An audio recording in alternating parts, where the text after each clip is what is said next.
Hello, you're listening to the Saluki Gamescast. We've had an update from last week. We are now the best video game podcast in the entire communications building. Yes, we have done a survey. We sent people out. They polled the populace, and they came back and they said, look, it's no real contest. You are the best. You are the only video game podcast in this building, and we feel quite proud of that accomplishment. You know what? We've driven out the competition. Yeah. Out of fear. They knew that OJ would come beat him up in the parking lot. Yep. Mm-hmm. Look, we already lost Ryan to that. We don't need to lose anyone else.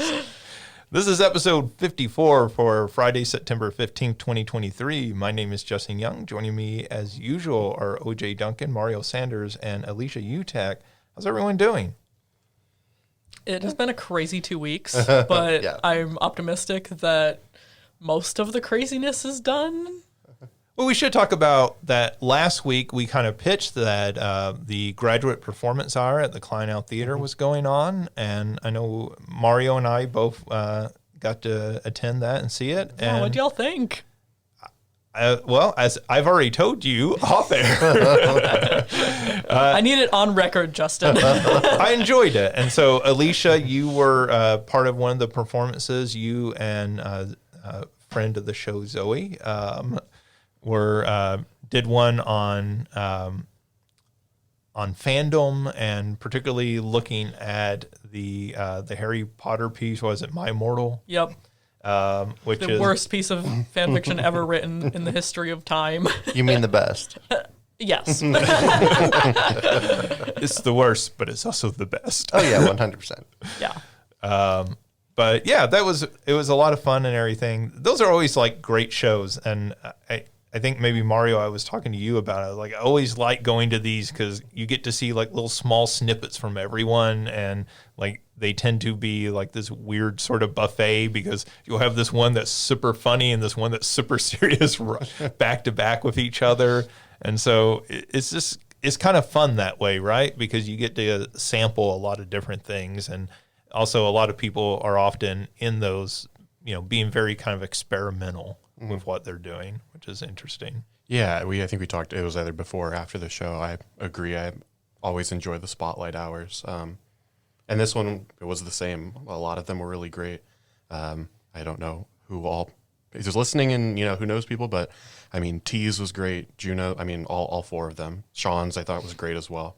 And I, got an introduction to My Immortal more than yeah. You've been scarred for life, let's just be honest. Did you go down the rabbit hole afterwards? No. Oh. He was very quick too. No. It is a deep rabbit hole, to be fair. There's a lot of information that I know that did not make it into that 15 minutes. I don't have the time in my life to like pursue something new, right?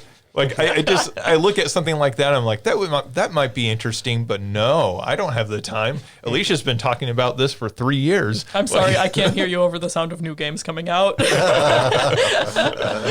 How long is it? Technically it's 49 chapters, but each chapter is really only a couple of paragraphs. Oh, okay. So it's like a James Patterson novel. A little bit. So it's not like, I mean, obviously it's not because what is it, like a Super Smash Bros. Brawl fan fiction's like the longest piece of literature in existence or something that? There are read-throughs that are 2 hours. Okay, that's not too bad. Yes, it's like the longest piece of literature. And it's unfinished. Mm-hmm. And it angers me because it has not been updated since 2013. I think the person might have died. I hope not. All right. Well, this is a rabbit hole we could go down that would eat up the entire rest of the show, but we have a lot to talk about, so we're going to just jump right into what you've been playing. Alicia, what have you been playing? Well, speaking of Super Smash Bros., it has been a crazy week. I have not had a lot of time for gaming, to be honest. I'm behind on Ever Crisis, and I'm kind of debating if I'm going to pick it up again because just the gacha system. the daily logins and the constant pop-up of like, get these blue crystals and use them to upgrade this weapon or to get this. And I'm just like, man, I don't have fun with that. Yeah. Like, I'm probably still going to keep it up because I really want Before Crisis. Like, that's what I'm here for, but... The gacha systems ruin a lot of mobile games for me. Yeah. Like this, there's Star Wars one, like Star Wars Galaxy of Fire or something, which I played for a while, and then it was just too much. Like they kept layering on more and more levels of systems, and I was like, I can't do this. Yeah, and that's kind of how I'm feeling on Ever Crisis. Like I said, still keeping it, still probably gonna poke my head in at it and keep an eye out for when they bring Before Crisis, but yeah. Sorry, I'm laughing because last week you said, "Oh, what if we only talk in Star Wars metaphor so that Mario doesn't know what's going on?" And I was like, "Oh, here, Justin, you're getting it in early." He was actually being serious. We have a new hope, Mario. That one I do get. That was fabulous. But yeah, so I've mostly just been sneaking in a little bit of Super Smash Bros. Ultimate where I can. I finally beat classic mode with every character, so and like I'm to the point where I've gotten everything I can off of the spirit boards. I just have to complete challenges and do DLCs to finish getting spirits. So I'm like, do I want to spend more real life money? But then on the other hand, I'm literally only missing like 115 out of the 1,500 whatever. So that's impressive. Yeah. It's close enough that my completionist brain is like, I think I need to finish this.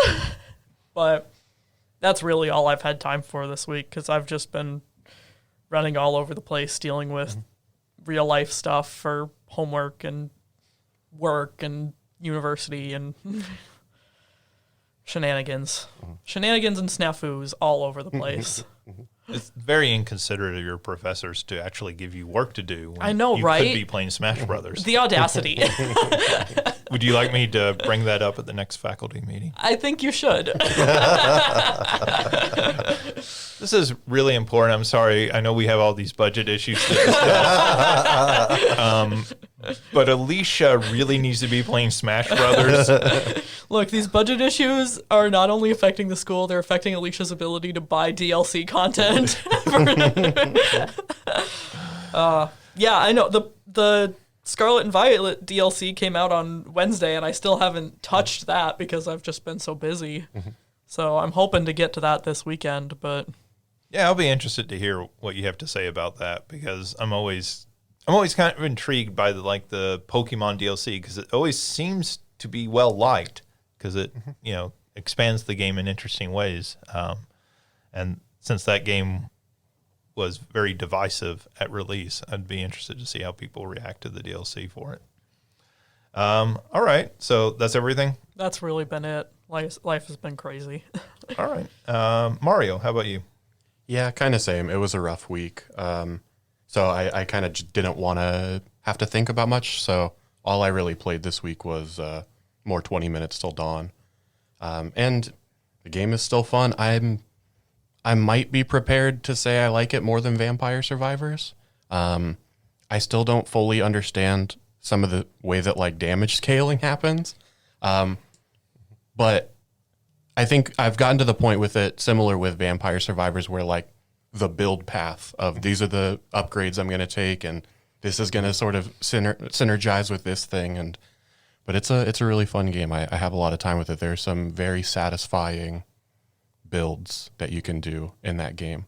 And then the other thing I played, this was last Friday for our N64, was Star Soldier Vanishing Earth, which is a shoot 'em up light bullet hell. And it was fine. I think in the moment that I was playing it, I was a little salty, but with some distance, I have better things to say about it. It was between that or Toy Story 2. I wish it were Toy Story 2, but that's okay. Are you not a shooter fan? Not really. There's just, and it's the same issue that I have with 20 minutes till dawn sometimes. It just gets so busy on the screen where I have no idea what's going on anymore, and I'm just flailing. If you go back and you play the 8 and 16-bit shooters, like if you go back and play something like an R-Type or Life Force, those sorts of games, they're much more manageable. Yeah. Like it's really interesting as a genre. They kind of hit Ikaruga and the whole bullet hell phenomenon. And Ikaruga is like this amazing game. Like it's like truly an amazing game. But everything that came after it just completely lost me. Yeah. And I can never play those games now. But like growing up playing 8 and 16-bit shooter ups were really a lot of fun. And because they were actually like you could do it. Like, yeah. And I will say, I think there was a learning curve to this one. It wasn't, you know, to that level. I think it was I don't know if it was pre Ikaruga or not, but probably because Ikaruga was Dreamcast. Okay, then yeah, probably. So it wasn't that bad, but there were definitely moments where I'm just like, there is so much on the screen right now. I don't even know where I am, so I'm just like just praying that like my dodge is gonna miss everything. That's really all I've played. I am excited. Friend is doing a little game event over the next month, so I will have 9 games to play between today and October 15th. So okay, are these like spooky games? No. Okay. All right. Just games that he picked. All right. OJ, how about you? So I finished Sea of Stars. Oh wow, finished it already. Yeah. I wish it had been a little bit longer, but it was good. I was complaining about the no fast travel. And then as soon as I went home and started playing again, I got essentially a fast travel thing. But still, it was very close to the end of the game. And still, when you're in like a level, you can't like teleport out, which really kind of upset me because you have to go deep in a level and like return to deep parts that are deep in a level. And then you have to like go all the way back, and sometimes it's just really annoying. But I wasn't a fan of the ending. It wasn't super bad, but I was kind of expecting a little bit more. And then this is how much I liked it. Is after you beat it, it's like, oh hey, here are all of the side quests that you can do, and I'd already finished all of them. And it wasn't just side quests, it was collection quests, it was all this stuff. And before I made it to the end boss, I already finished it. So to get the true ending, you have to beat the boss and then go back and do all of that stuff and then go beat the boss again. And I already did it, so I didn't have to do anything after beating the boss. I just had to go beat the boss again. So I had everything done. And overall, it was fun. It's worth it. I still think everybody should play it. But after getting the true ending, you open up the developer room. And so going in, and the developers are like, hey, thanks for walking through my favorite memories in video games. And hey, and like I said, it's a love story to JRPGs. And they were talking about that the whole time. Like, hey, these are some of my favorite moments in games, and I'm glad we were able to put them in. And then when you leave that room, there's a shopkeeper that's talking, and it's one of the developers ranting and venting about some stuff. And it was really weird because they were talking about like stuff that happened in their life and like trauma and stuff. And it was really weird coming out of this developer room and then having this random NPC named Shopkeeper telling you all of this trauma that they went through. And it's like, oh yeah, but I hope you enjoy the game. And then like that was it. So that was the very end part of it. And it was just really weird to have that moment there right at the end that I'm left with. Right? Yeah. Because you only get that if everything else is done. And then so that's the last thing you can do in the game is to hear that. So like does the trauma tie in thematically to the game? I wouldn't say thematically, but it was trauma that happened starting making the game at first. Okay. And then going through like parts of the game. So it's stuff that happened before the game and like up into the making of the game. And if we're honest, I don't remember exactly what all of it was because it wasn't super detailed. It was kind of like I'm talking around the trauma type stuff. Right. But I don't know. It was a weird way to end and just leave it. That's really weird because I was thinking like if it's like hey, I had abandonment issues when I was a kid growing up, and this game is really about abandonment. And, that might still be a little weird, but like at least you could be like, oh, well, this is like kind of sweet. They're explaining where this game comes from, right? And it's almost like a developer's commentary. But yeah, to like provide no real context, that feels really odd. Yeah. And to have it outside, like you go talk to all the developers and then you get that. Like that feels almost like someone who was mad about something during development and was like, I'm gonna get the last word, dang it. Yeah, that's what it felt like to me. Really, honestly.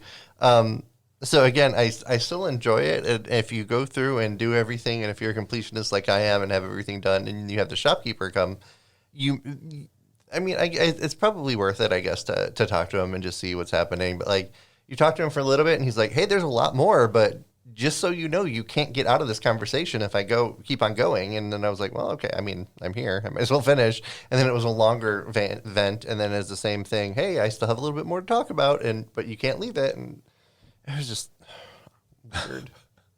It's giving me like Doki Doki Literature Club vibes when you're stuck with, was it Monica? And she just will never shut up until you go into the game files. Yeah.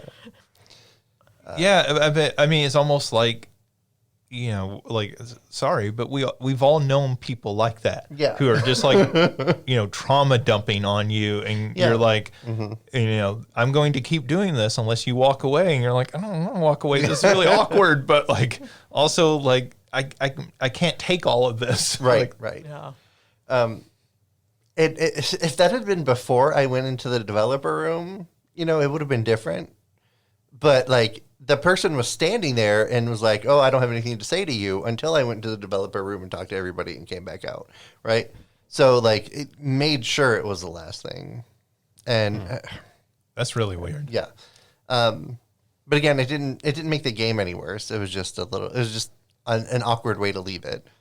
And there is a new game plus that I haven't touched yet. And I don't know anything about the new game plus yet. I haven't looked at it. I was just, after that conversation, I was like, I'm going to take a little bit of time to like stop. So is that the ending that you were unhappy with, or is it like the actual ending of like the story that you were unhappy with? A little bit of both. The ending of the story, let's not spoil anything. Yeah. Yeah. It was pretty unsatisfying. Okay. Yeah. Like I was expecting bigger things. But you would still recommend people play that? Oh yeah, 100%. The gameplay, the journey is worth it, even if you might like the ending. It just, for me, it wasn't very satisfying. I don't know. This really makes me want to play an RPG where it's just people like trauma dumping on you the entire game. Like everyone you interact with, like when you go in and you have to fight a goblin, the goblin's like, "Oh, let me tell you about my life." Well, like Final Fantasy VI kind of was like that after the world was of destroyed, Ruin, right? Yeah, and the World of Ruin. So that's true. I guess it's true. Yeah. Maybe that's why I want to play a game like that, because I really like Final Fantasy VI. I think so. I hear that. And then aside from that, so Monster Hunter Now opened yesterday or the day before, I think. It's a Niantic Monster Hunter game. I played it a little bit. I don't think I'm going to keep playing it. It was kind of boring. So just AR phone game. Yeah, yeah. Okay. It was just like tap, tap, tap, tap, tap, tap, tap, tap, tap, tap, tap. Oh, there we go. Oh, tap, tap, tap, tap, tap. So are you fighting monsters? Yeah. And you attack, and then only like big monsters have a chance of attacking you, but it's telegraphed so much that like you're never going to get hit. Okay. Like they start flashing red, and then you have to swipe rather than tap, and then you dodge. And so it's like fighting in raids in Pokemon Go, or actually, I mean, any type of fighting and any of the duels and stuff in Pokemon Go, right? But without the rest of it, without the Pokemon. Yeah, yeah. So you're just gathering items to make new armor and weapons and stuff. But I'm not super far in it, but I don't think I'm going to keep going far. That makes sense. And that's it for me. Okay. Let's see. I mostly just played some more Starfield. I didn't have a whole lot of time, so that was the one thing I could fit in, and I did want to give the game a little bit more time because I was fairly down on it. Alicia sending us messages in the middle of this. So Well, I was trying to Google and figure out if there was anything that went wrong with development, and then I saw there was a documentary that was making really? of Sea of Stars, so I just sent it to the group to be like, maybe, OJ, you've played it all now. Maybe you can watch it and be like, oh, that explains it. yeah, that'd be interesting. Check it out tonight. But anyway, so I played a little bit more Starfield. It's still just not the game for me. And so I hate to just blow off a game early on, especially like a big budget game, because I always figure, well, maybe I'm just not giving it enough time. And this is a game that I've heard multiple people say, when you get to like 20 hours into it, that's when it really opens up and it becomes like, you understand what the story is really about and all this. And okay, don't do that, game developers. Like, nobody wants to spend 20 hours on your game. It's sort of like when people tell me, well, you really need to watch the first 3 seasons of this show before it gets good. And I'm like, so it's like 3 seasons of just misery until I actually will care what happens. I think the issue with this game, playing it more, the issue for me is there are elements of this game I really like.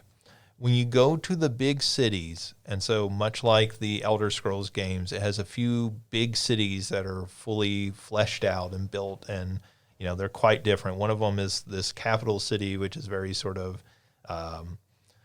like looks like Apple designed it, and then it has a city that's like all neon and it has a more kind of frontier type city. Those are really cool, and I think part of what I don't like about this game is all the running around to the different planets, which is all done through quick travel. So like the whole element of having a starship just ends up not mattering in the grand scheme of things all that much.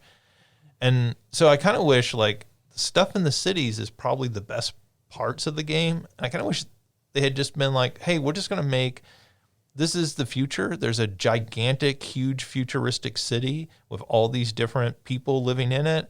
And that's just going to be the game. We're just going to set the game there. And we're going to like make that super detailed, it's basically cyberpunk. But we're going to make that super detailed and everything. And we're not going to worry about all this running around, which just feels like busy work 99% of the time to me. And I keep saying to me because I know some people are going to love this game. It's going to, hit on every cylinder for them. But like for me, I just keep going, this is not what I really want to play. And this is not as engaging as I want it to be. I'd rather play No Man's Sky. That's a game that does the outer space exploration, and I'm actually like really kind of interested in it. And that game has its flaws.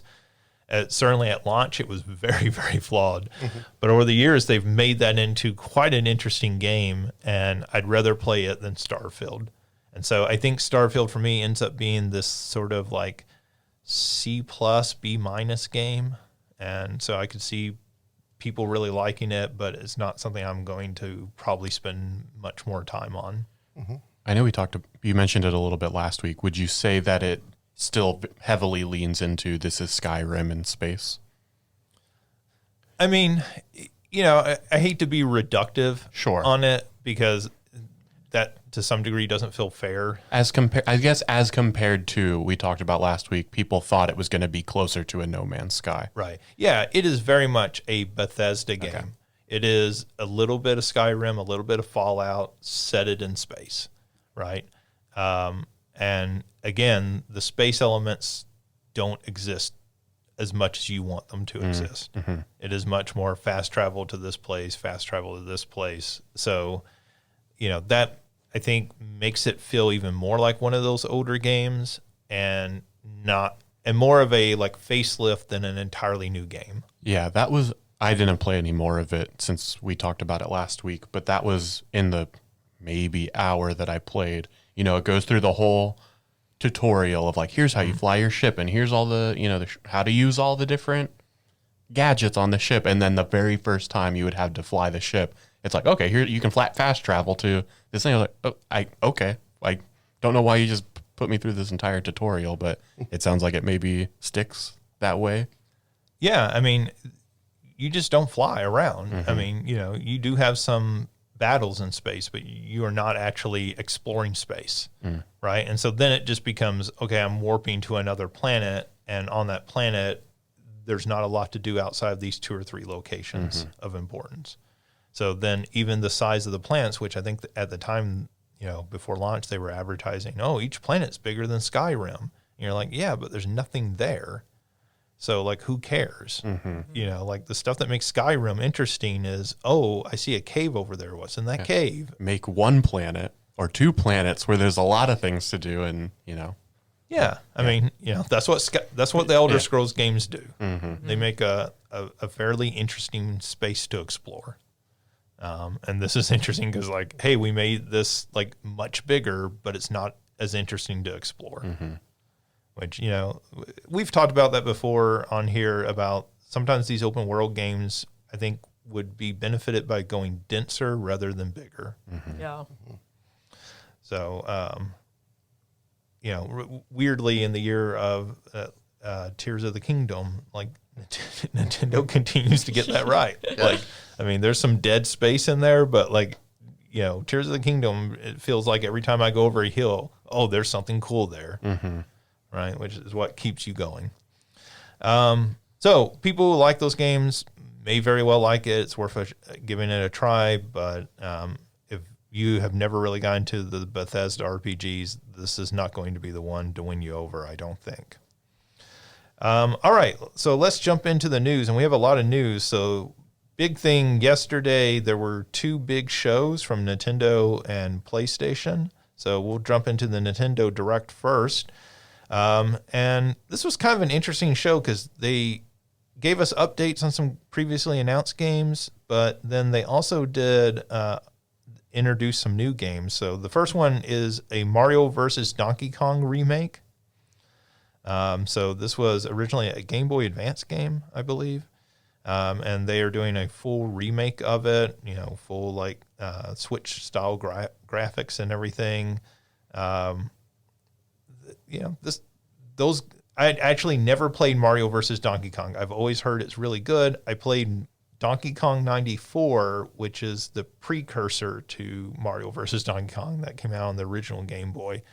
And so, I've heard good things about it, but I don't know if that game drew any interest from any of you or not.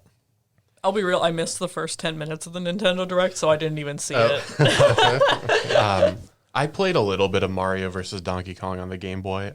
I don't know if it was necessarily the game for me, at least at the time. Maybe I would enjoy it more now. I didn't realize from the announcement, maybe I wasn't paying super close attention. I was more skimming through the video than I didn't watch it live. I didn't realize it was a remake. I just thought they were bringing the IP back. But either way, I think it's cool. I do know people enjoy it, and it's always nice to see them bringing something like that back that hasn't had an installment in a while. Yeah. They showed off some more of Super Mario RPG. This continues to look good and everything. We saw this earlier this year. I think the thing that was interesting about this, they did announce they were actually making some changes to the fight system in that game, the combat battle system. So now if you time your attacks just right, because if you remember, Super Mario RPG was famous for introducing like an actual active time battle system so that you actually had to hit buttons at certain times. If you time that right now, instead of just attacking the enemy you're currently attacking, it'll attack all the enemies. There's a few other changes with like combining attacks from multiple party members at the same time. I think those additions are fantastic, really, honestly. Because in Sea of Stars, one of the or two of the people actually, when you did their special attack, it made it AE, right? And I think adding that into this game is going to be just absolutely fantastic. I'll be interested. So one of the, I don't know how popular it is, but it's popular with some of the people that I watch who stream, is a challenge run of SMRPG is called Low Level. where you can beat the game at, I believe, level 3, or at least Mario is at level 3. So the challenge is to beat the game with each character being the lowest possible level they can be, because there's a Yoshi mini game. If you have a particular item, it spawns the Yoshi mini game, which is you can double your experience doing like a, I don't know, what do they call it? Like the hidden thing type of game. And so you purposely lose that in order to not gain any experience as you go through. And one of the things, at least in the past, the way that you got powerful enough to beat anything is you farmed like your jump stat. And so it'll be interesting now that you can attack every enemy, how something like that will be affected if people will shift to playing this version of the game. And if they'll, the way that people keep like standings and records and stuff like that, if it will recognize this, or if they'll make it like a completely different category. I think if they are making changes to the game, they usually branch that out and say it's a different game. But yeah, that's interesting, because that would, I would imagine, change that fairly significantly. And I think for most players it won't be as significant of a change, but it is. I think it will make it potentially easier to get through the game, which is, again, a lot of that stuff, like if you don't want to do it, don't do it. Like if you're worried about making it too easy, but like, these are Mario games. Nintendo wants to make them accessible to as wide an audience as possible. Is that something that can be turned off? And that's what I was going to ask, because I was like, that's a big thing for a lot of Pokemon games now is Nuzlocke. You can't turn off shared EXP. You can't turn off friendship. You can't turn off all this stuff, and it makes Nuzlocking difficult in a different way, because it's difficult to keep it a challenge. Right. Just in the sense as well, because like there was always a benefit to timing your attack, right? It was a stronger attack. Can I still get a somewhat close experience to the original game by turning that off, so it does still only focus one enemy? I mean, if you can't, like, whatever, it is what it is. But that would be my one question. Yeah, I don't think that's been answered yet. So it's a good question. It's the sort of thing they should include. Yeah. And like some remakes have included features like that to, sort of keep the original hard edge to it. Let's see. They announced a new Contra game, Contra Operation Galuga, which sounds like the Warner Brothers wolf when he goes, "Auga." So this, at first, when they first started showing this on screen, I thought this, and the way they were kind of talking about it, made it sound like it was a remake or a reimagining of the original. That was what I thought. I didn't realize it was a new game. That's what I thought as well. But like, then it gets really different from the original game. Like, I mean, there are, hover bike chases and stuff, which is from like Contra Hardcore, I think is where those originated. But like, there's stuff in there that's definitely nowhere near the original game, and a lot of the levels look quite different. Though there's a lot of elements in there that are from the original game. So it's hard to say exactly what that game is. I think right now, but it certainly seems to be going for that feel, at least, of those original Contra games, which is cool. That's back when Contra was good. So that is 4-player, so that was really cool too, to see they're making a 4-player game. So one of the big showcases, they had previously announced this, but it was just a few brief seconds that they showed off, but they gave a full preview of Princess Peach Showtime. And this game looks great. Yeah. I am so excited for this game. I might have to shell out the $60 because it just looks like so much fun. So I will say, while I was watching this, I almost screamed because I was watching it in the conference room here with Alicia. Yeah. Well, Alicia was there. And, there was a lot of backlash with, was it Super Princess Peach, the DS game? Because it was like, with the power of emotion, she did all this stuff. Right. And like, when it got to the point where it like showed, okay, here's what the game is going to be, her like hair lit up. And I was like, it's going to be the power of her hair is from her emotions to her hair. I did have a second with the ribbon, and then they had the tribute to the Cinderella dress transformation, and I was sold. Yeah, I was like, okay, I can. this is fine. But I was just like, oh no, Nintendo, please.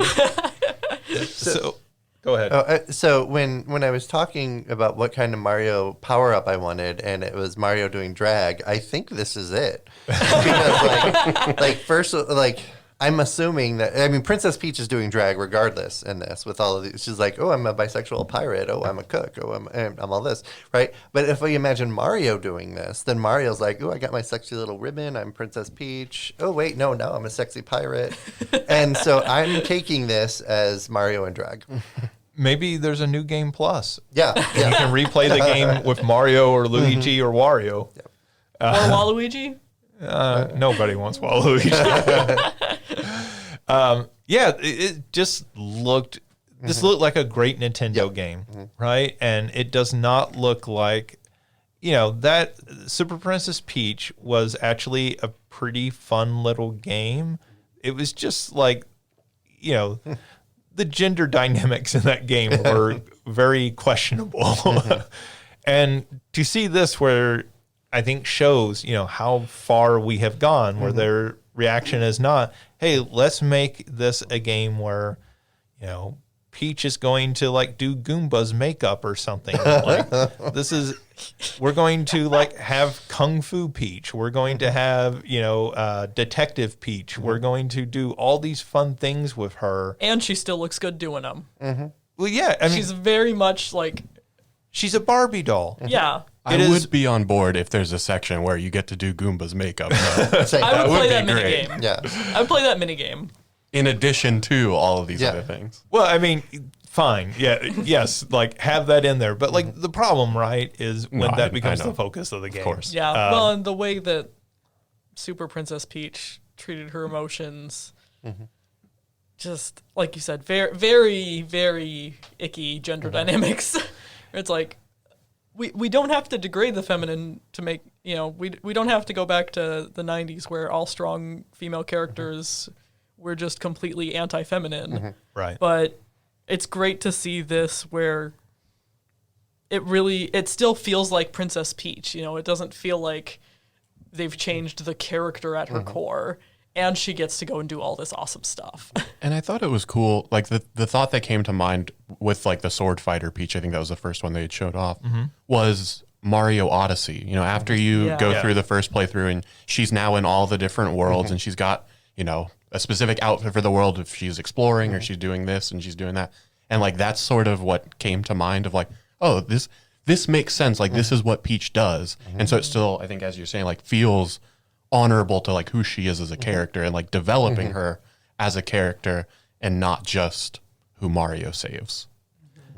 Yeah, and I mean, I said it kind of as a joke, but she really is kind of like Nintendo's Barbie. Yeah. Right? I mean, she looks like Barbie, and this is kind of her reaching her next form where she literally takes on the qualities of Barbie, right? Barbie is all these things, ignoring the movie for a second, but the actual doll, right?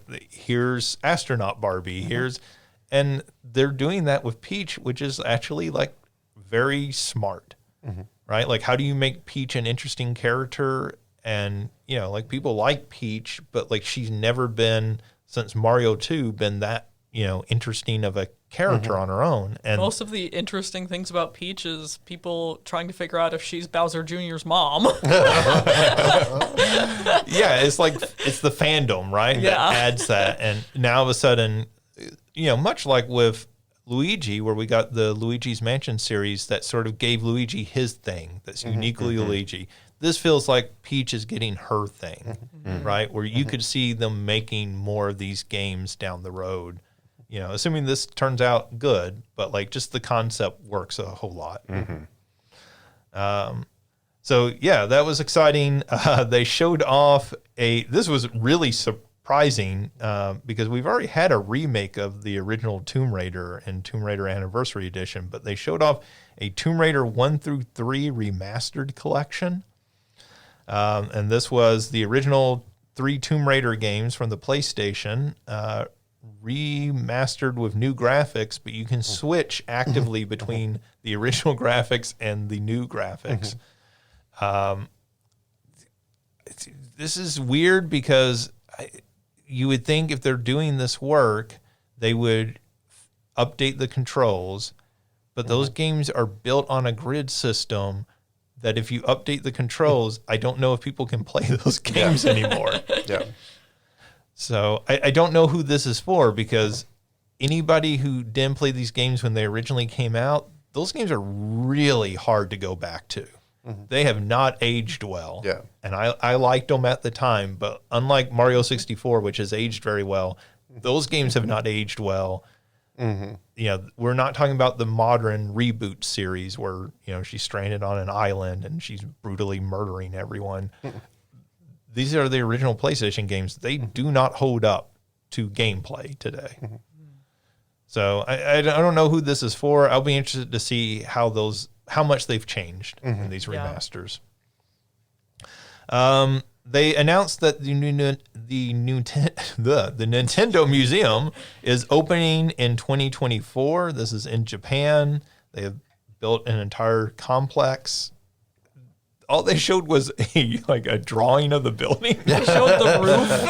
Yeah. They're like, here's the question block on the roof.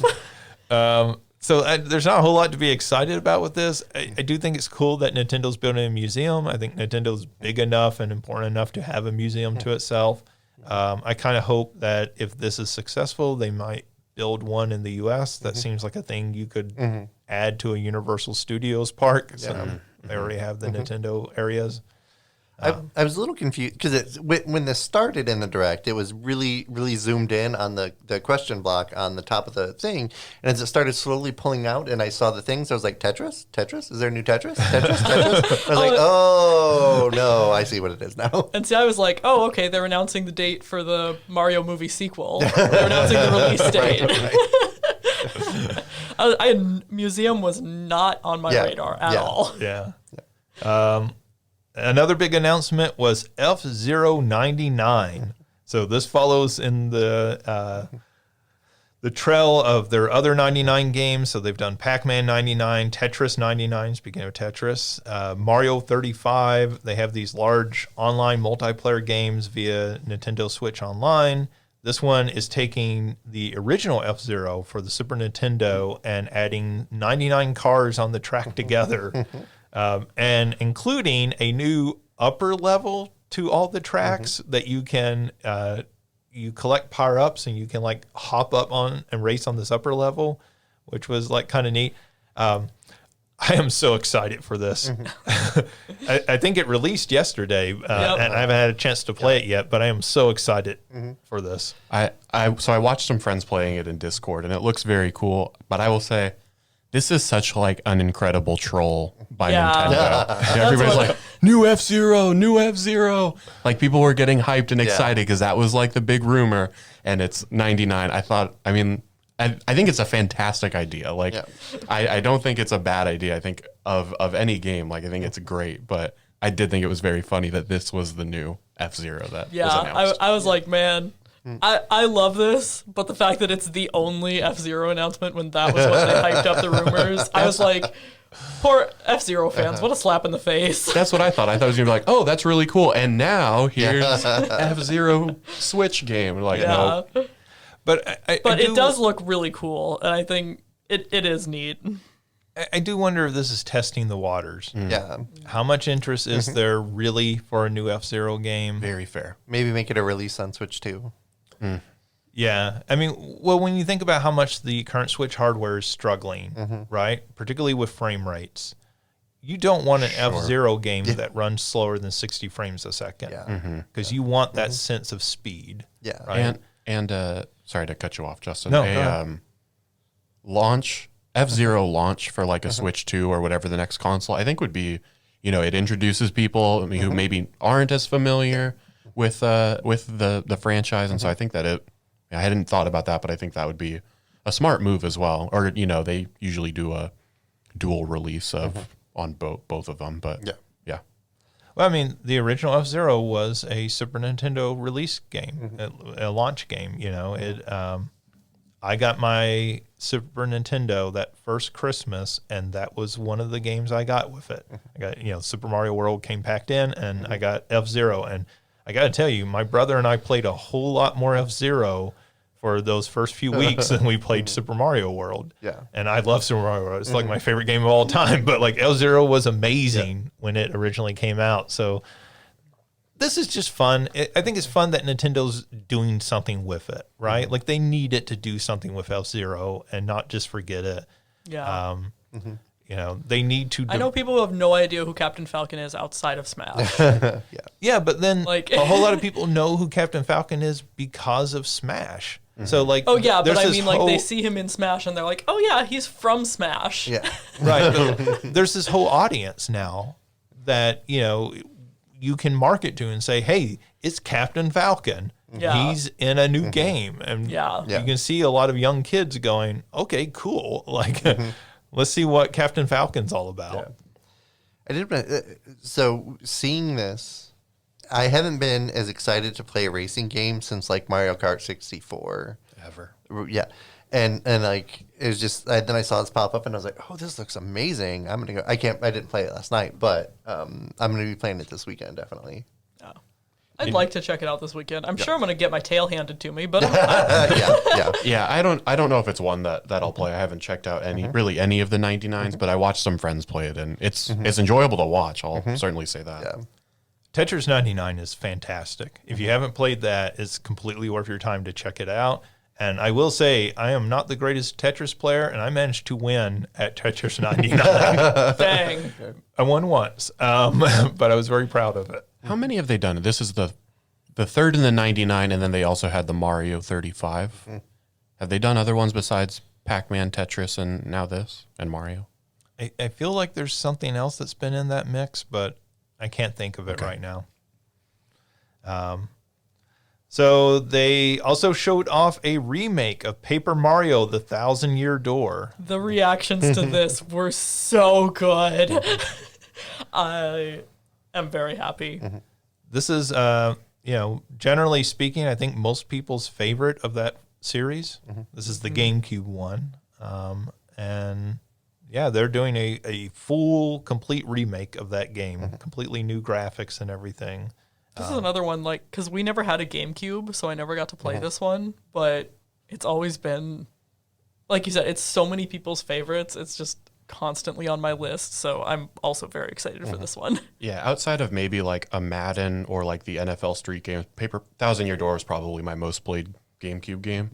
I was wondering where that was going because I was like, what? No, these games don't relate in any way.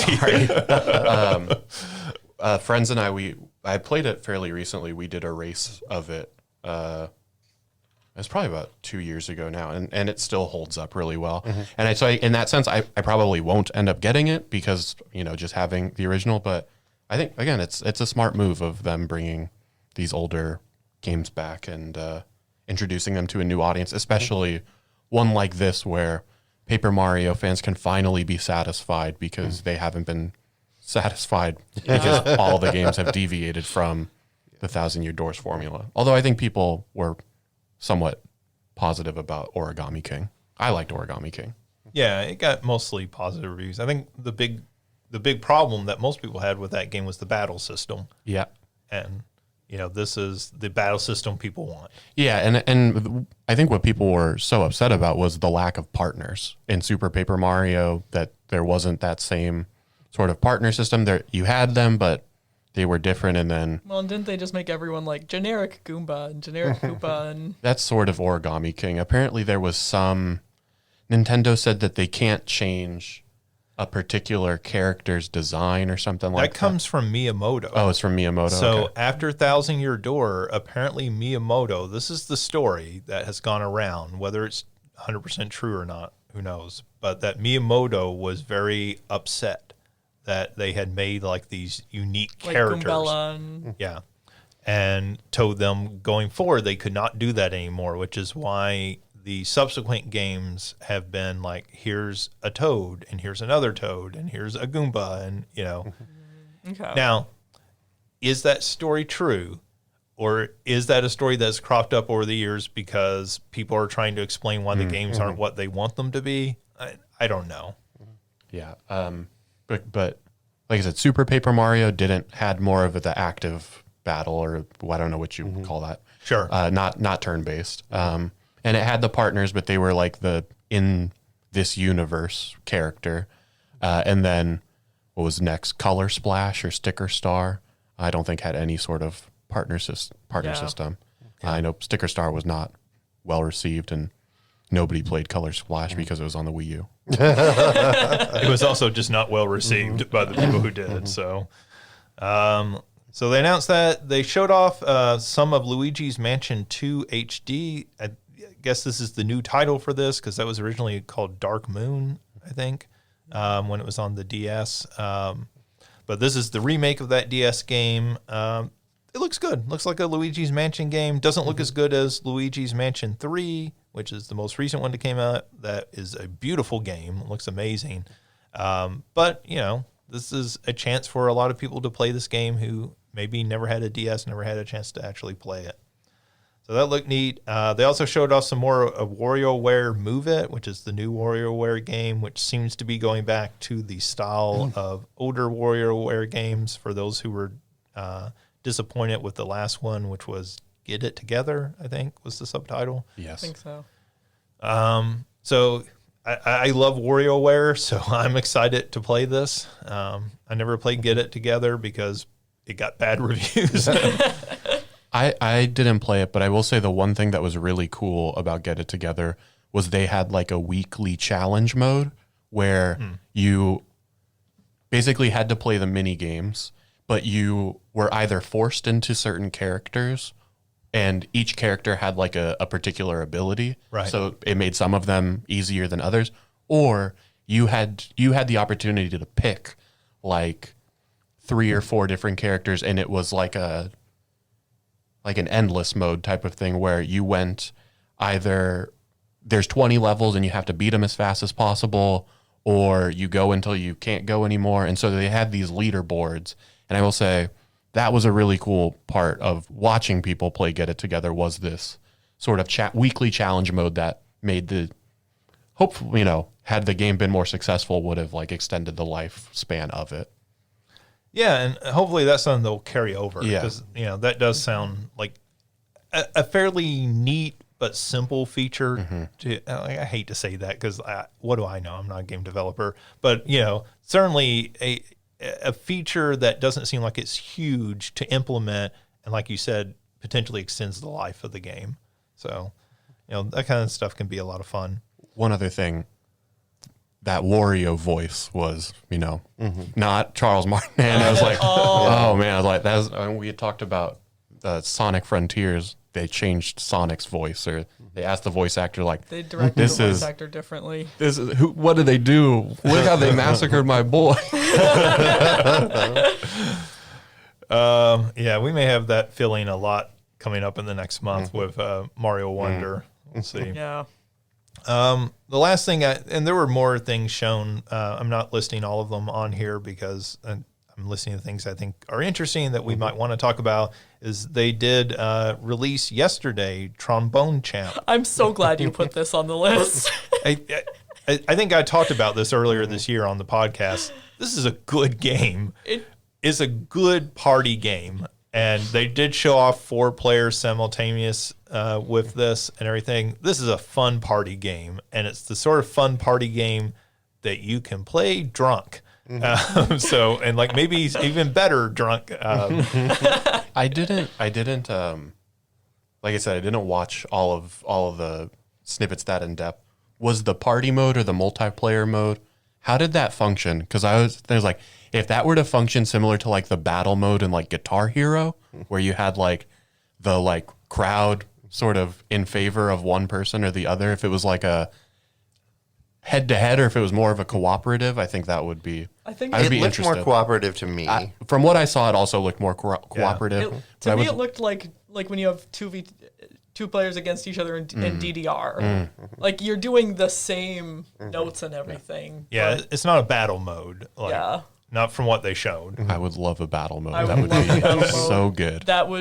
This is the kind of game I can just see, like you said, party game, just take it out, By the time you're halfway through a song, everyone's on the floor laughing because it's so ridiculous. Well, and they even showed like some fun things using the Joy-Cons, because they were showing like the one with the IR detector. Yeah. You could actually like move your hand like you were moving the trombone and everything. So like you could extend it the further away it gets from the IR detector. I realize I'm showing this physically and we're doing a podcast, but as you would move your hand further away, right, that it would detect that, because that's one of the things that it detects. And that's just cool. That makes this even more of a fun party game. And I have this on PC, and it makes me think I might buy it on Switch, because I can imagine this at Thanksgiving or Christmas being a fun game to play with a group.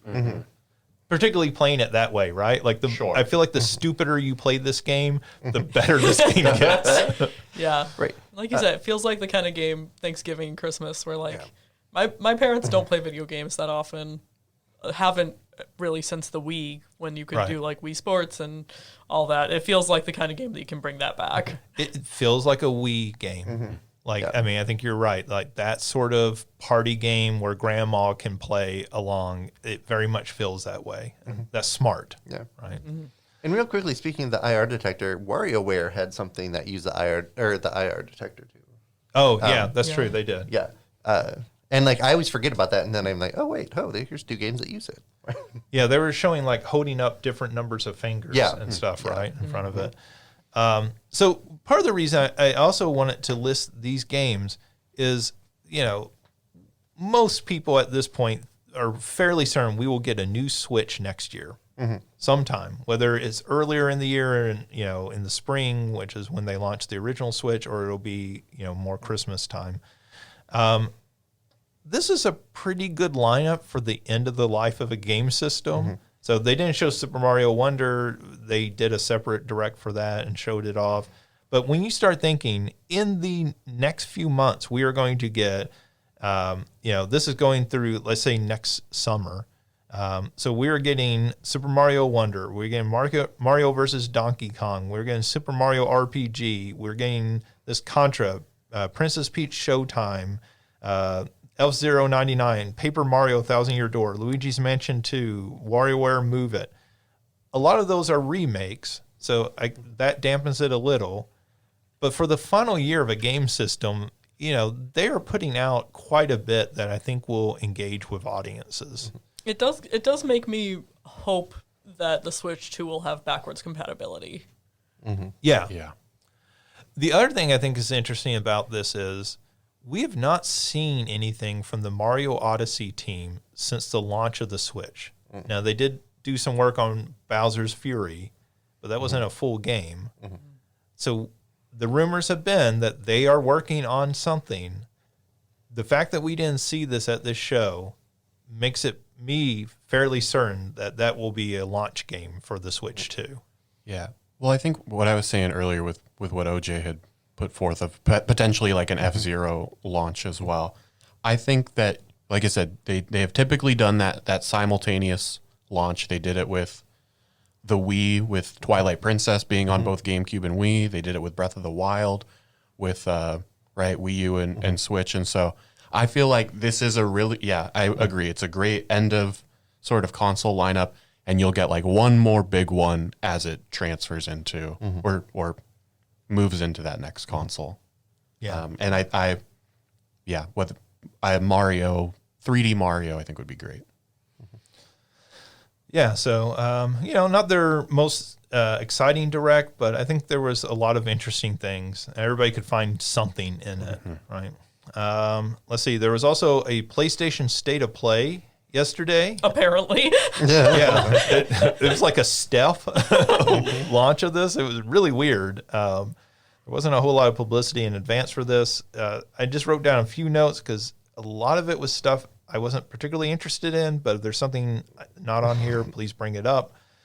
They showed off a new trailer for Final Fantasy VII Rebirth. Alicia, I know you were watching this. What do you think? I mean, Rufus Shinra could still punch me in the face and I would say thank you. I am so excited I am just beyond excited for this. I mean, we got We got to see Ketchy. We got to see Vincent. We got. I literally, I didn't realize that this had happened until I walked into the podcast studio today. So I watched the 3-minute trailer right before we started recording. So I don't have my thoughts in order other than just bless more Rufus Shinra, more of the Turks. I know we're getting Elena. I'm so hyped. Okay, so now this is just me watching that really quickly, but it looked like they were going to introduce Sephiroth as a date option. Because the way that they were looking at each other and like Sephiroth was in like a maybe it's Maybelline moment type thing. I mean, we're definitely getting the Nibelheim flashback. Yeah. Because they have to do that in Calm. Mm-hmm. And I think that particularly as games have gone on, people have kind of... Yeah. So I don't know that they'll give us a Sephiroth date option. Mm-hmm. I do hope... The original game did cut that there was a scene on disc 3 where you went to the gold saucer and had a date with Rufus. Uh-huh. So, like, please give me that back. I would love to see a Sephiroth date option. I think that would be hilarious. Mm-hmm. But yeah, I mean, this looks good. As somebody who played Final Fantasy VII years and years ago when it originally released, you know, there were things I was seeing in this where I was like, I remember that. That's cool. Mm-hmm. And the Gold Saucer fight game, being the blocking. Yeah. And even the Chocobo races, right? The Chocobo races, show it, like having the black Chocobo climbing up the cliff. I'm so excited. Yeah. I mean, it looks fun, right? And that remake was a good game. Like, you know, that may have been the last good Final Fantasy they've made. I mean, the DLC was also good. Because they did the DLC with Yuffie. Integrate. Yeah. Yeah. But getting the whole party together. Yeah, and they show off Vincent at the very end, which was done well. So Ketchy is back on the Mog, like, and they showed like I was telling you before we went on. There's actually fur there and everything, which is kind of interesting. Yeah, because like we got a glimpse of Ketchy in the first installment of Remake, but now we actually get him. Yeah. And look, it's taken a lot of fan fiction to bring me around, but I adore Ketchy now. So. Let's see. They showed off a new trailer for Spider-Man 2. That's coming out just next month, basically about a month from today. That looks good. I mean, they showed off more of New York City. You're getting down to Queens and the other boroughs, other than just downtown Manhattan. So it looks pretty cool. And again, I'm excited for this game. I feel like I know what this game is going to be because I've played the two previous ones. But the two previous ones are really good games. And so I feel like the excitement level on this game is lower than it should be because those two games have been really fantastic games. But, I think people are worried that they're just going to be tired of it. But, Insomniac makes really good games, so I have faith in them. Resident Evil 4 Remake showed off DLC that's coming out on December 21st. That is the Ada Wong... I forget the name of it now. Separate Ways. Separate Ways, thank you. And then they also showed off some footage of the VR mode that is also coming sometime later this year to the game. This was released on the Oculus, which I have not played that version, but that's the old version of Resident Evil 4. I keep trying to imagine being in that first section with the guy with the chainsaw coming at you in VR. That was not comfortable playing it the first time in non-VR, so I can't imagine how that will translate. The other thing that I thought was interesting is they announced that Roblox is coming to PlayStation 4 on October 10th. And had you told me Roblox was not on PlayStation already, I would have been shocked to learn that. I love that it's coming to PS4. Well, the PlayStation 5 is backwards compatible, so that way they can put it on PS4 and it'll play on PlayStation 5. I suppose, but it's just funny to me. Plus, they want to reach as big an audience as possible, right? There's a lot of kids who can't afford a PlayStation 5 yet, which is understandable. So, yeah. Speaking of Roblox...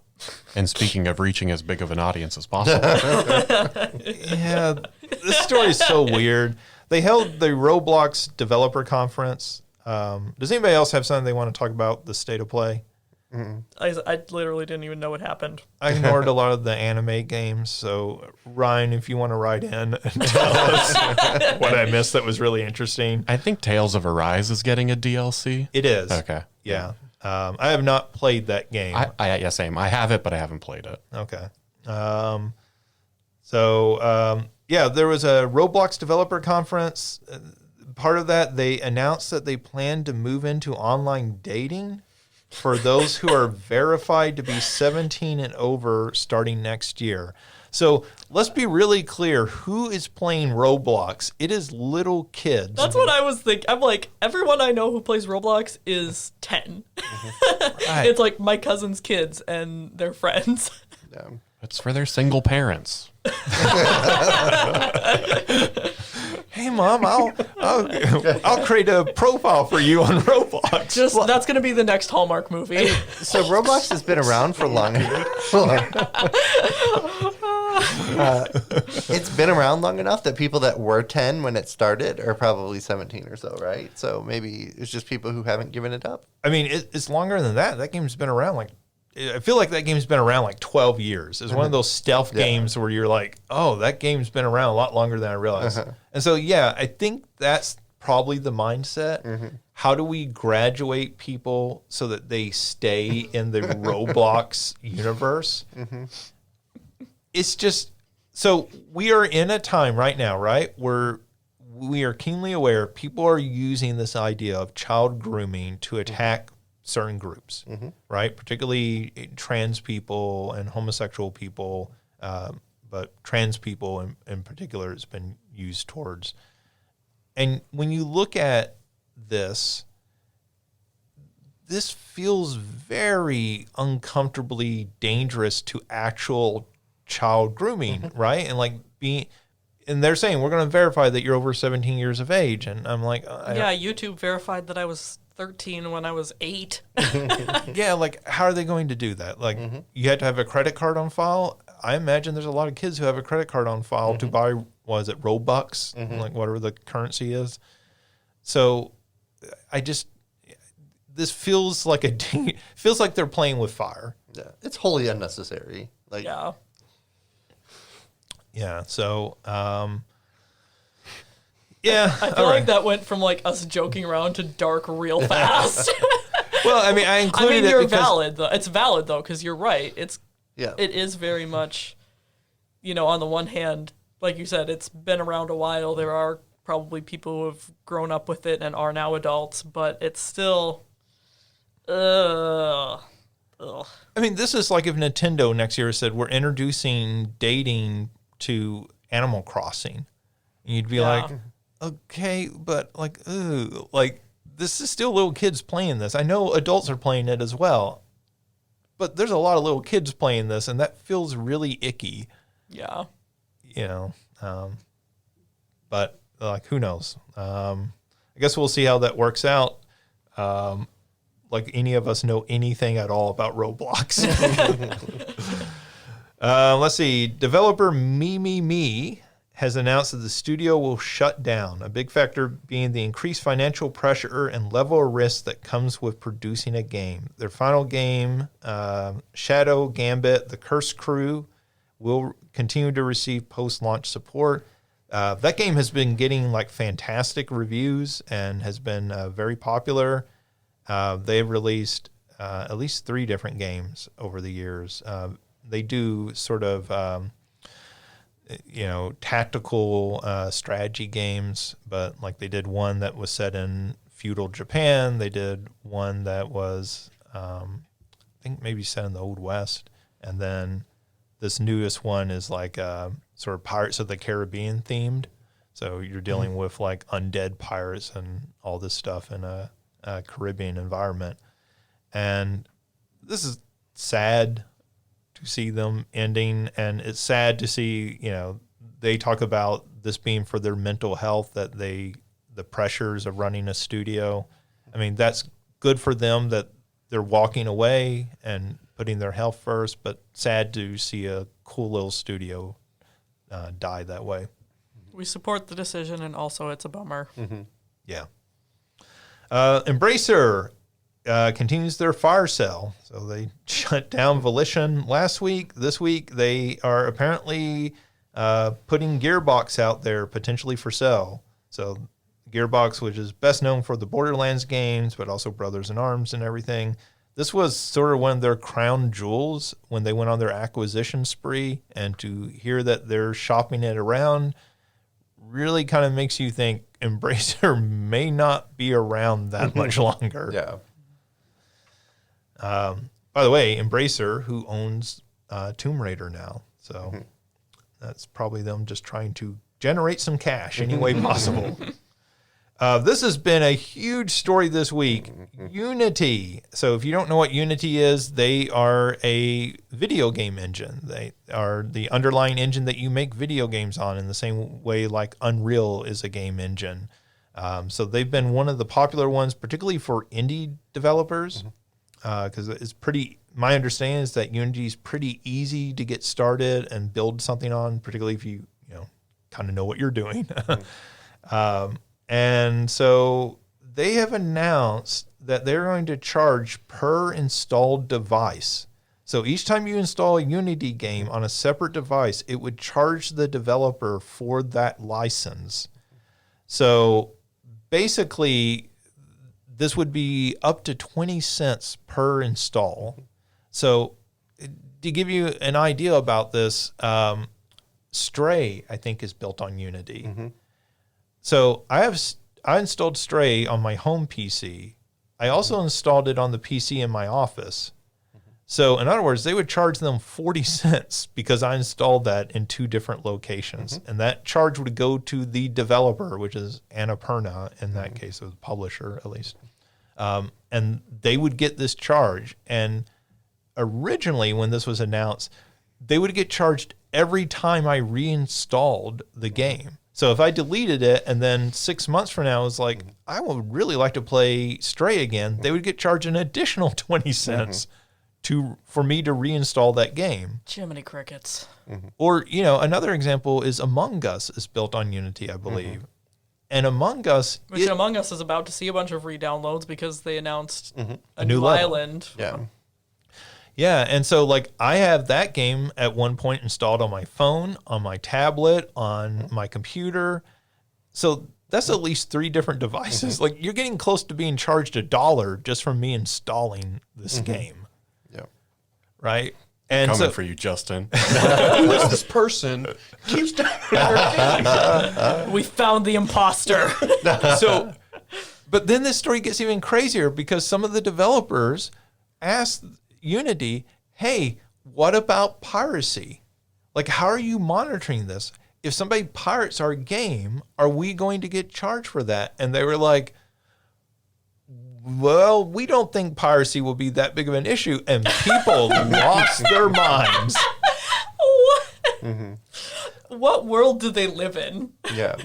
And the reaction has been this is planning to start the beginning of next year. And the reaction has been some people just going as far to say, hey, we're going to unpublish our game. We're going to make it so nobody else can buy it because we can't afford to keep getting charged for this. And the other thing to understand about Unity is a lot of Unity games are little indie games, like my first game. I'm going to put it out there and not charge. And they're talking about charging those people for everyone who downloads and plays the game. It's insanity. Yeah. So I don't know how to phrase that. I thought I saw that it was after a certain threshold of installs. Is that not accurate? I think they only released that information. Not that after helps, but the initial backlash. Okay. Yeah. So I think a lot of people's reaction to that was, so you floated the worst ideal possible so that you could back it up a bit and make it only the second worst idea possible. Wow. Yeah, and like so, Sea of Stars is made in Unity, and it's on Game Pass and PlayStation Plus. Oh yeah, Right, I didn't and even so think about I that. downloaded it without paying for it at first. I mean, I did end up buying it, but like, so I downloaded it and played it like completely free. And then if they're going to get charged, and then I saw that Unity kind of backed that up and said, "Oh, we'll charge like Microsoft and PlayStation rather than the developer." But then like they're not going to put it on PlayStation Plus or Game Pass. So I have Sea of Stars, which I have not started yet, installed on my home PC and my office PC. Yeah. So that's 40 cents Yeah. right there. Right. Charged to Microsoft because I'm playing it through Xbox Game Pass. Yeah. And yeah, Microsoft's going to say, screw you. We're not writing you a check. We're already paying for this game to be on our service. Yeah. We're not going to write you this additional check. Yeah. And then one of the other things is games like Genshin Impact, which is a free to play game developed in China, I believe, is also built on Unity. And so they were like, "Yeah, we're going to charge these people," and like there's no way the makers of Genshin Impact is ever going to pay them per install. Like it's just an insane idea. Yeah, well, and I mean, I think the Game Pass is really interesting because I'm sure there are a lot of people who probably download things and then never play it because they're like, "Oh, I'll check this out," and then like, "Oh, yeah, I never didn't get around to it." I did that with Genshin and whatever the new one is, Star Rail, Honkai Star Rail. Right. I played it for 20 minutes or something. Like, oh, okay, that's cool, and then, but yeah, like that's. Do you get a Ridiculous. reimbursement every time someone uninstalls it? Right. It's a rebate. There are dozens of games that I downloaded and started playing, and I was like, "Oh, I don't really want to play this," and then deleted it, and then maybe saw an ad for it, and was like, "You know what? I'm going to try it again," and then installed it, and like 3 or 4 times I've done that for certain games, and it's like that's ridiculous. Well, it undermines that entire sort of Netflix strategy, right? That both PlayStation Plus and Xbox Game Pass have moved into, which is that, hey, we're going to have a bunch of games you can download, try them for 20 minutes. If you don't like it, no loss, right? And this is such an insane idea. This is like this feels like a company. This feels like Elon Musk. Like, did Elon Musk buy Unity? Because it feels like the sort The of name hasn't changed to an X yet, but I think that's our only sign. as soon as it becomes Xfinity or whatever. But it feels like we are a company going out of business. We have no idea how to save ourselves. So we are going to try this last crazy gasp, which is insane and is probably going to only accelerate us going out of business. And one other thing too is that like as an educator, we can get a Unity subscription for free to build educational tools through Unity. But there was no separation of educational tools versus other games within this. So like if I make something and then it's starting to be widely used in academia, and then I'm going to start getting charged 40 cents per install for that. Like what what is There happening? was And then you're looking at, what is that? 20, 30, 50 students in a class, and like, 4 sections of a class. Like, yeah. There was no like forethought on this at all. and I think the hardest part is that, and Justin, you've said it a few times, is that Unity is primarily indie developers using it, and those are the companies that are probably always going to be the most precarious as compared to those AAA studios. And so, I think in that sense, it feels even more like kind of devastating. and not always companies, right? Like often one person making this game, right? Yep. So the creators of Rust and Slay the Spire have both said that they will move their new projects off of Unity in response to this. A couple of things here I just want to touch on real quick. FaZe Clan has fired their CEO as the value has collapsed. Trink is his name. They have faced large losses, including a reported $48.7 million from operations just last year. Hang on, I am being passed a note. The other issue is Apple introduced their new iPhone 15 Pro, and as part of showing that off, they showed off ray tracing as part of it, that it can now do ray tracing at the hardware level. So they showed off ports of games like Resident Evil 4, Resident Evil Village, The Division Resurgence, Assassin's Creed Mirage, which is the new Assassin's Creed that's coming out. And then Mario, you said also Death Stranding. Death Stranding they had shown as part of that. So the thing I think's kind of interesting about that is a few years ago we were talking about streaming as the way you would play games on your phone. Mm-hmm.